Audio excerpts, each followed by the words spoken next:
Des Algériens bloqués en France refusent le rapatriement.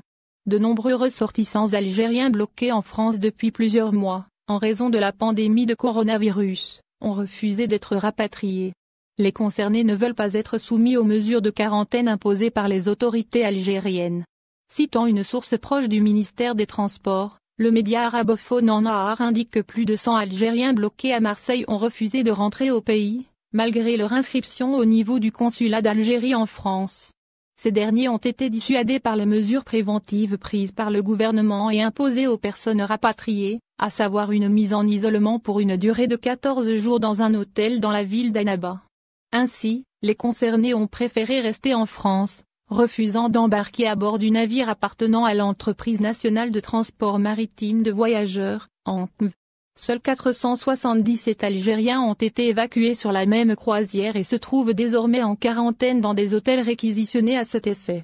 Il faut noter que de nombreux Algériens rapatriés, notamment de France, ont décrié les conditions de leur isolement obligatoire.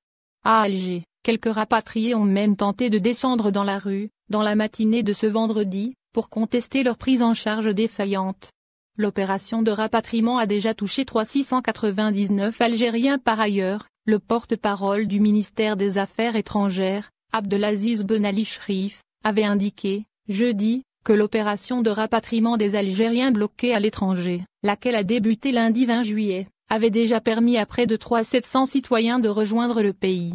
À ce jour, 23 juillet, 699 citoyens ont été rapatriés du Royaume d'Arabie Saoudite, de France, d'Espagne et d'Italie, sur un total de 9,000 concernés par la deuxième opération, a précisé M.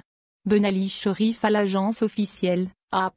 Selon lui, 30 vols et 2 traversées maritimes ont été prévus à partir des ports et aéroports de 14 pays, d'où seront également rapatriés des Algériens bloqués dans des pays limitrophes, dont les représentations diplomatiques et consulaires se chargent, quand cela est possible, de leur transfert. Le porte-parole du ministère des Affaires étrangères a enfin souligné que d'autres programmes sont en cours de préparation pour le rapatriement du reste des citoyens bloqués dans 80 pays de par le monde.